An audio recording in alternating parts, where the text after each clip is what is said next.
All right, Shalom. Should be rolling.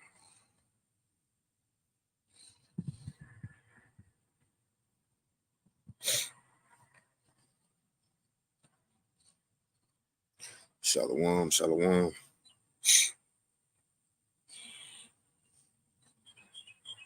Shalom, shalom.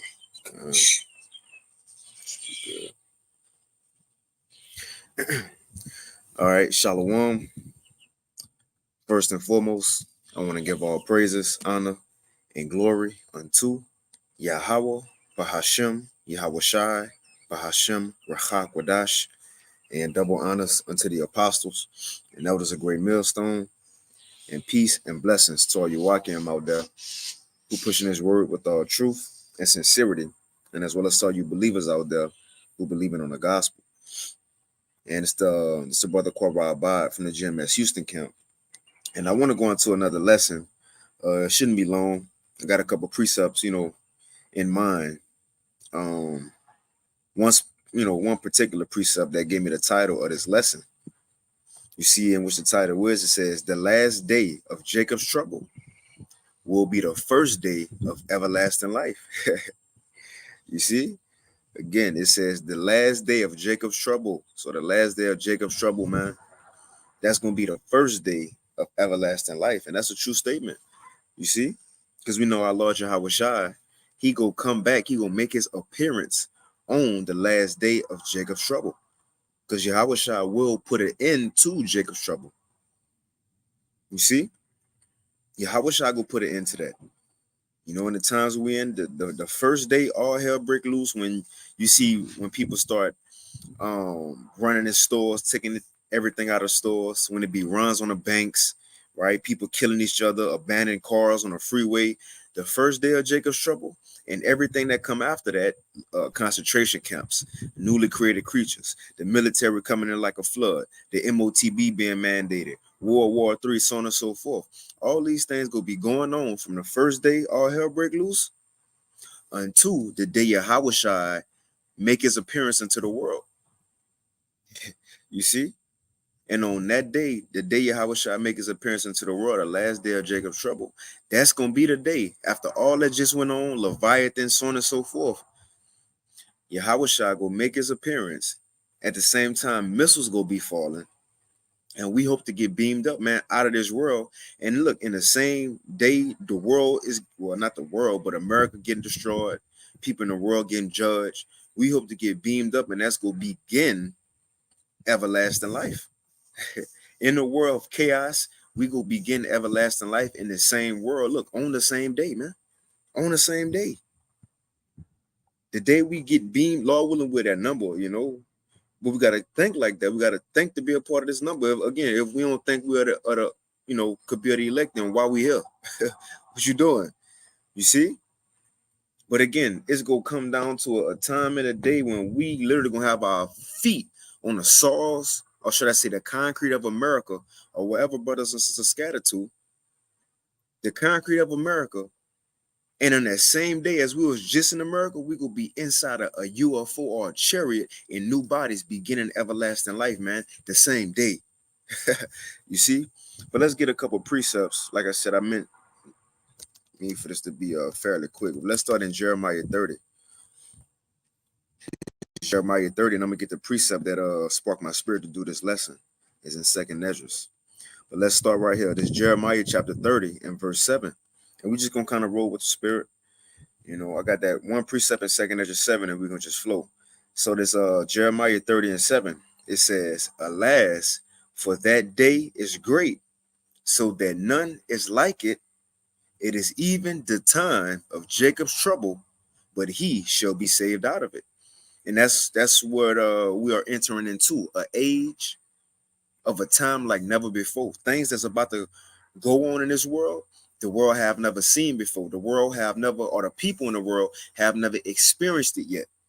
It's not in the scriptures yet. You see? But nevertheless, what's the hope in this? It says, alas, for that day is great, so that none is like it. It is even the time. See, there's a time period. A lot of crazy stuff will be going on. It says it is even a time of Jacob's trouble, but, right? but he shall be saved out of it on the last day. Hey, Yahweh Shai even mentioned he gonna raise. Let's get that real quick. I'm gonna raise him up at the last day. Let's get that.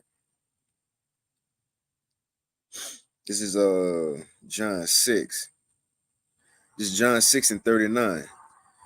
It says, and this is Yahweh Shai speaking, and this is the Father's will which have sent me, that all of which he have given me, I should lose nothing, but should raise it up again at the last day. Again, the last day of Jacob's trouble gonna be the first day of everlasting life. Yahweh Shai go come and raise his up out of the chaos.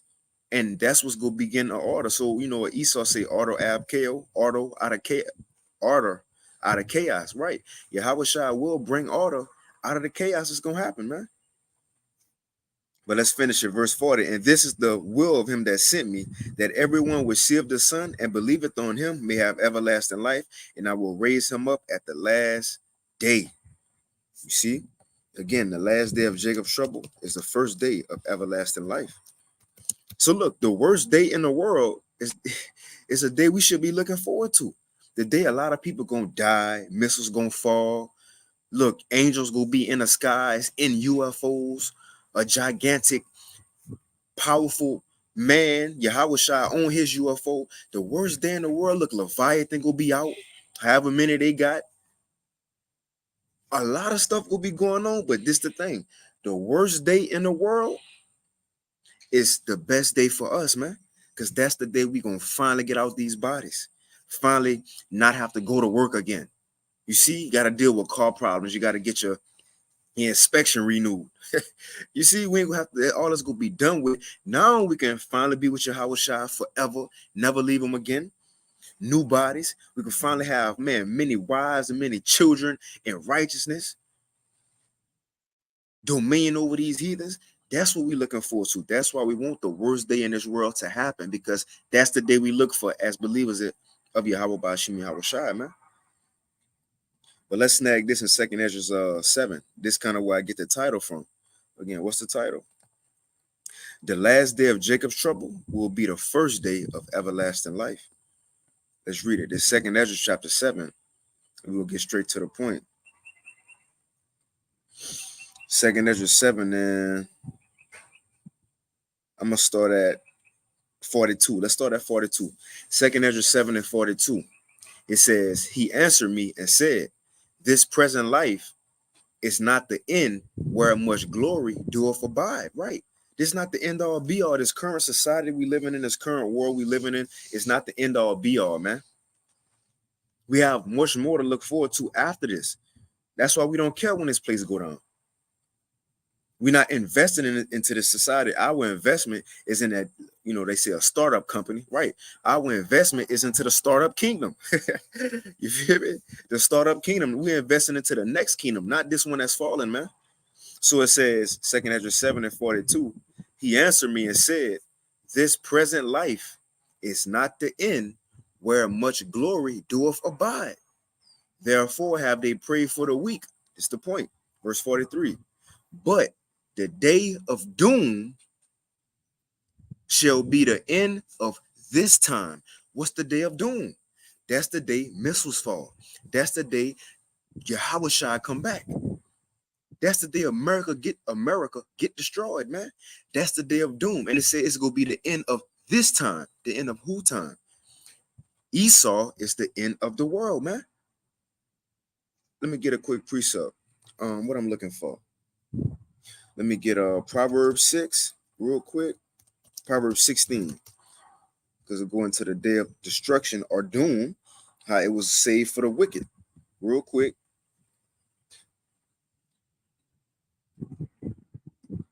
Okay, I'm reading it different. But we're going to still get it. This Proverbs 16 and 4. It says, the Lord Yahweh have made all things for himself. Yeah, even the wicked for the day of evil. So this is just like in what that is, Romans 9, how Apostle Paul said that the Lord allowed Esau, just like Pharaoh, to get built up. So at the last, he gonna bring a destruction to him, man. The vessels of wrath fitted to destruction. So this day of doom we talking about is the day America get destroyed, Esau be taken out the way, man. And look, all these other kingdoms fall right along with it. Let me get another quick one. Brought forth to the day of destruction. Brought forth to destruction. I know it's in Job. Yep, Job 21 and 30. Real quick, it says, I'm going to start at 29. Job 21 and 29, it says, have you not asked them that go by the way, and do ye not know their tokens, that the wicked, who the wicked, Malachi 1 and 4, the nation of Edom, that the wicked is reserved to the day of destruction. They shall be brought forth to the day of wrath. So again, yes, and you got wicked people of all nations, but the thing is, as the wicked nation, the nation of Edom is getting judged or will be judged in this time, everybody else that's wicked gonna be judged right along with them. But the main judgment is coming to the nation of Edom, that wicked. And I'm gonna get one more, because that's gonna be the day of doom when his kingdom fall, man. When America get hit by missiles, that's the day of doom. That's the last day of Jacob's trouble. That's the last day of Jacob's trouble, man. Let's get this real quick. Isaiah 34. We're gonna get straight to the point. It says, Isaiah 34 and 4, and all the hosts of heaven shall be dissolved, and the heavens shall be rolled together as a scroll. This is going into when those missiles hit, those mushroom clouds, right? And all their hosts shall fall down, talking about the missiles or warheads, as a leaf falleth off the vine, and as a fallen fig from off the tree. Check this out. For my sword, which is those missiles, shall be bathed in heaven. So look, they're going to be shot out the ground from out those silos, going into the atmosphere. And eventually, guess what? What goes up must come down. Let's see where they're going to fall on. Isaiah 34 and 5 again. For my sword, the missiles, shall be bathed in heaven, and behold, it shall come down upon Idumea. Idumea is the Greek way of saying Edom, right? It shall come down upon Idumea and upon a people of my curse to judgment. That's who we're reading about, the wicked. And where's the main hub of Esau rulership? Right here in Babylon the Great, man. That's why I say in the next verse, a sacrifice in Basra. So when we go back to 2nd Ezra 7, when we read about this day of doom, that's the last day of Jacob's trouble, the day missiles get shot off. This is after Leviathan came out. This is after famine. This is after concentration camps, after the mark of the beast is mandated. This is after all hell breaking loose in the cities. Look, these things gonna be going on for days, might be weeks. I don't know how long Jacob's trouble gonna be. But the first day, it be that run on the bank and people run out their houses and killing people and scared and abandoned cars on the freeway. From that day, you see when people look running all these government buildings and revolt against the government, from that day when it started, and it's gonna be days to weeks, I don't know how long, till it get worse. The last day gonna be the worst day. The last day gonna be the worst day. But we look forward to that worst day, because that's the day we gonna begin what we've been reading about, what we've been hoping for, man. Everlasting life. At a day when nobody got hope, they life ending, we should have all the hope, and we gonna, man, gain life in this time, man. Let's read it. Let's go back to 2nd Ezra 7. 2nd Ezra 7 and 42 again. It says, he answered me and said, this present life is not the end, where much glory doeth abide. Right? This is not the end all be all. America ain't it. You see, Esau ain't the end. It says, therefore have they prayed for the weak. Now going back to this, it says, but the day of doom, and we just went through that. What's the day of doom? That's the day the Lord got reserved for the nation of Edom to be taken down. And when he be taken down, every other wicked person that's not an elect gonna be judged. And all these other governments who got a say-so in the world, as Russia, China, North Korea, they gonna fall with it. NATO, EU. That's the day of doom, when this great whore be hit by missiles. But what else will occur on this same exact day? Let's read it. It says, but the day of doom shall be the end of this time, right? Esau's the end of the world. But what else? It says, and emphasis on that and. So look, it's the same day. So that after we read this, was after this and, this gonna be going on the same day of destruction, man. The same day of doom, the same day America getting destroyed, missiles falling, right? People dying. This what else gonna be going on that day? But the day of doom shall be the end of this time and the beginning of the immortality for to come, wherein corruption is past. We gonna literally, the day everybody dying, we literally, and Lord willing, we're the number, but we literally gonna begin a life that's not gonna end ever. We gonna be perfect. While people losing their bodies, being burnt in fire, we gonna be getting new ones, man. Come on. Come on, man. While people being left here, we hope to hear, come up here with me and be blessed. That's why we should be looking forward to the worst day in the world, because that's going to be the best day of our lives, man. This is not no fairy tale we talking about. This is reality. We look, although it seems far-fetched for people to get beamed up into a UFO, again, this is reality to us, man. It's past. Look, I don't want to say it's past hope, because we still need the hope in these things, but we should know this. We should know this gonna happen. We should know this about to take place. We shouldn't be guessing no more, man. At this stage we at in world history and in prophecy, we should know these things gonna happen, man.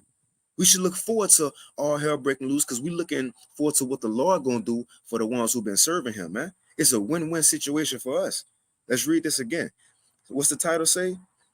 The last day of Jacob's trouble will be the first day of everlasting life. And Shalom Tala Akim Akwa through tuning in, Yahweh Shemal Shabrakathum. And that's a true statement. And again, I got that title from this precept. 2nd Ezra 7 and 43 again. And we got to read 42 with it, because it says that this world ain't the end all be all. 2nd Ezra 7 and 42. And he answered me and said, this present life is not the end where much glory doeth abide. Therefore have they prayed for the weak. But the day of doom shall be the end of this time. And so the same day, and the beginning of the immortality for to come, wherein corruption is past. This is a beautiful precept for Esau is the end of the world, and Jacob is the beginning of it that follows, which that's in the chapter before this, in 2nd Ezra 6. You see?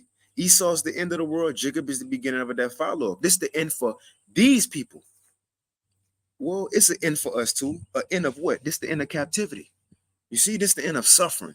This is the end of car problems. This is the end of fucking jobs, stress, bodily ailments.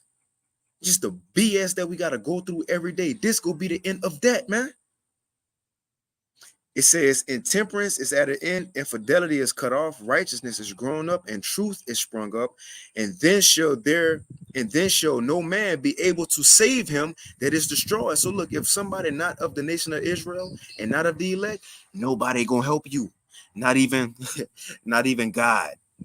Just like the king said to the woman in 2nd Kings 6 when she was complaining that she ate her child on a famine. The king said, woman, if the Most High don't help you, how you expect me to help you? Right? So on the last day, when everybody getting destroyed in judgment here, it says, then shall no man be able to save him that is destroyed, nor to oppress him that have gotten a victory. So the ones who overcame, nobody gonna stop you from being elect. Nobody gonna put you in captivity again. You're not gonna be in this chains of darkness, these bodies no more, man. You're gonna have to pay another bill again. That's why we're looking for the last day of Jacob's trouble, man. Matter of fact, let's end it off on 2nd Peter, the 3rd chapter. Let's end it off on 2nd Peter 3. Hold on real quick.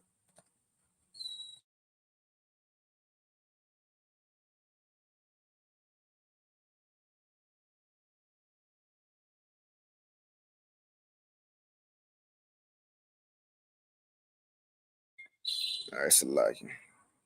All right, the brother Daniela got a precept. I'll read it real quick. This 2nd Ezra's chapter, this 1 Corinthians chapter 15 and verse 52. let's hold on. Let's get that whole because it got a little more. Probably get on that. But yeah, just like Yahweh Shai said, I'm gonna raise him up at the last day. That's that, but he shall be saved out of it. Come on, man.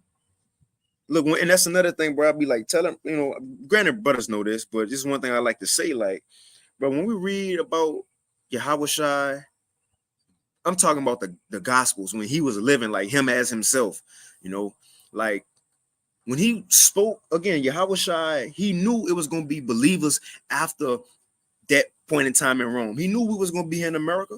He said in Acts 1, and ye shall be witnesses unto me in Jerusalem, Judea, Samaria, and unto the uttermost parts of the world. So he knew he was going to have prophets and brothers and believers here in 2024 AD. So a lot of stuff the Lord said to them back then, it was twofold in a way, because he was talking to Peter and them and the disciples who was in his face, but he knew we was going to be reading the Bible today. So a lot of things, and this, I'm speaking as a man, but this is what I get when I read Yahweh Shai, because a lot of stuff, he wasn't even talking to them, he was talking to us. But some stuff he was talking to them because they was in front of him. Get what I'm saying? But Yahweh Shai knew he was going to have believers at the end of the world. A lot of stuff he was specifically telling us. For example, in Luke 20:21, in Matthew 24, a lot of stuff was for 70 AD, but a lot of those things was for us at the end of the world, man. Yahweh Shai did give us clue things, but when he said, I'm going to raise them up at the last day, that was one of those things for us. I'm going to be with you always, even until the end of the world. Come on, man.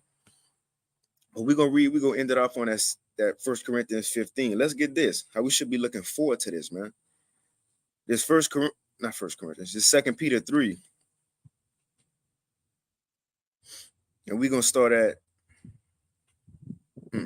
let's start at 7. It says, but the heavens and the earth, which are now, so the world we live in, it says, by the same word are kept in store, reserved unto fire against the day of judgment and perdition of ungodly men. Because when we read up, it goes into the time Noah was living. And at the time how men was being wicked and wasn't following the Lord, the Most High sent the judgment down and flooded the world. So in verse 7, it says, but the heavens and the earth, which are now, so the time we living in, by the same word are kept in store, reserved unto fire. So now the Lord ain't gonna flood the world again, but because the world have gotten wicked and nobody followed the Lord, he gonna judge the world again with a great judgment, but this time it's fire and not water. It says against the day of judgment and perdition of ungodly men. It says, but beloved, be not ignorant of this one thing, that one day is with the Lord as 1,000 years, and 1,000 years as one day. It says, I'm gonna jump to 10. I'm going to read 9. It says, the Lord is not slack concerning his promise, as though some men count slackness. Right. Just because it ain't happened yet, men don't think it's going to come. It says, but is long suffering to usward, not willing that any should perish, but that all should come to repentance. So it ain't that the Lord taking long. It ain't that it ain't going to ever happen. The thing is, it's just that he giving men opportunity to get right. That's it. Before he bring a destruction, he giving men and women opportunities to get right. But let's get to it. Verse 10, it says, but the day of the Lord, and it's, look, the day of the Lord is the day of doom, that day of destruction that we've been reading about. It says, but the day of the Lord will come as a thief in the night, into which the heavens shall pass away with a great noise. What is that great noise? That's when those missiles hit. And the elements shall melt with fervent heat, and the earth also and the works that are therein shall be burnt up. Come on, man. This not nothing good coming to this world. It says, seeing then that all these things shall be dissolved, what manner of persons ought ye to be in holy conversation and godliness? So seeing great destruction coming to the world, how should we be living in this current society? As best as we can to please Yahweh Bashim Yahweh Shai. Now check this out. After we just read about fire hitting and men getting destroyed by fire, guess what they say next? Looking for and hastening unto the coming of the day of the Most High. So you got people on earth looking for fire to hit, looking for missiles to fall, looking for great judgments and death in the world. Why? Because it's going to tell us 12 and 13, looking for and hastening. You wanted to come quick. looking for and hastening unto the coming of the day of the Most High, wherein the heavens being on fire shall be dissolved, and the elements shall melt with fervent heat. And this is the reason, the next verse, why we looking forward to that. It says, because nevertheless we, so although fire coming, a lot of people gonna die, nevertheless we, those in his truth, nevertheless we, according to his purpose, look for new heavens and a new earth wherein dwelleth righteousness. That's why we want the worst day in this world to come, because it's gonna be the best day of our lives, man, as believers. Because as everybody dying, we gonna literally get a chance to finally live, man. We ain't living right now, we existing like the Apostle Paul said. But the day people losing their bodies, we hope to get a new one from the Lord, man. Getting burnt up in fire, we hope to get a new one as we going up into the chariot. We gonna end it off. That's what Daniela got, right? So it says, wherefore, beloved, seeing that you look for such things, be diligent that you may be found of him in peace, without spot and blameless. But let's end it off on 1 Corinthians 15. The brother Daniela posted it. Because again, as missiles falling, we hope to be going up. We hope to be going up. That's why I say scarcely saved. We're going to praise the Lord. Well, this is not the same verse. I'm merging two scriptures together. And Peter said we're going to be scarcely saved. And then I think in Isaiah says we're going to praise the Lord through the fire. Right? We're going to be scarcely saved through the fire, getting beamed up in a twinkling of an eye as missiles falling. Lord willing, at the end of the world on the last day. That's it. That's the conclusion of the matter, man. Right? But it's 1 Corinthians 15 and 50. It says, now this I say, brethren, that flesh and blood cannot inherit the kingdom of the Most High. Neither do of corruption inherit incorruption, right? These bodies we in now with the tattoo, we got tattoos on our bodies. We got scars. I got a big scar on my face. You see, we ain't about to be in the kingdom ruling the world and righteousness and perfect with this shit on us, man. But certain butters short, certain butters big, certain butters tall and no, man, we all will be perfect at this point in time. But these bodies we got now, you in a chariot getting crowned by your Hawashah, and you sniffing and you sneezing. Hey, you sneezing, Come on, man. The Lord try to talk to you, coughing all in his face. No, man, this body, the life we living now, and this body we got can't go into the world to come. We can't rule the world and serve the Lord like this in the world to come. And I mind you, before we even come down into the earth in these bodies, we can't be in a chariot with these bodies, man. The simple move of a chariot going forward might snap our necks. You see, so we have to be changed is the point. That's the point. We have to be changed. And that's another thing we're looking forward to at the end of this world, man, getting new bodies. Because after we get them new bodies, that's when everything else will open up. Because the reason we right here in America right now and scattered to the four corners, serving captivity, certain brothers going to work right now and losing is because we went off according to the Most High law. That's why the bodies is the first thing that I'm looking forward to, because once we get these new bodies, the laws gonna be in us. We're gonna be perfect. Now, after we perfect, now we can enjoy everything else, man. You see? So let's read it again. It says 1 Corinthians 15 and 50. Now this I say, brethren, that flesh and blood cannot inherit the kingdom of the Most High, neither do of corruption inherit incorruption. Behold, I show you a mystery. We shall not all sleep, but we shall all be changed. See, all of us ain't gonna die in Jacob's trouble, but guess what? All of the elect gonna get new bodies. It says, in a moment, in a twinkling of an eye. Look, let's do a little test real quick. Everybody who watching the lesson, blank. Blank. If you blank again, see how fast it is. That's how fast the Lord go beam us up. Remember, we read earlier. He said, "I'm gonna raise you up." Let's get it again. I'm gonna raise you up at the last day. Let's get that. So look, we're gonna be looking up at missiles falling. Hey, some of us it might be so close we think it's about to hit us. Then right before it touch our forehead, we get beamed up. You open your eyes, you in a chariot seeing all the other believers up in there crying and thanking the Lord. Man, it's about to be a beautiful ending to an amazing story. This is John 6 again in 39. Red letters, Yahweh Shai. It says, and this is the Father's will which have sent me, that of all which he have given me, I shall lose nothing, but should raise it up, come up hither, but should raise it up again at the last day. 1 Corinthians 15:52. In a moment, in the twinkling of an eye, at the last trump, for the trumpet shall sound, and the dead shall be raised incorruptible, and we shall be changed, man, at the last day. For this corruptible must put on incorruption, right? This body is going to be incorruptible one day. We in mortal bodies right now, but we're going to be extraterrestrials, man. So we're going to have the ability to go, man, do whatever. It says must put on immortality. It's like, in this mortal must put on immortality. So when this corruptible shall have put on incorruption, and this mortal shall have put on immortality, then shall be brought to pass the saying that is written, death is swallowed up in victory. That's going to be the day that's going to be fulfilled. When we in a chariot with the Lord, and I'm saying we, because this is our hope. Again, if you ain't hoping this, why you here? You're taking up space. Give it, let somebody else come in who want to hope, man, who want to be there. It says, O death, where is thy sting? O grave, where is thy victory? The sting of death is sin, and the strength of sin is the law.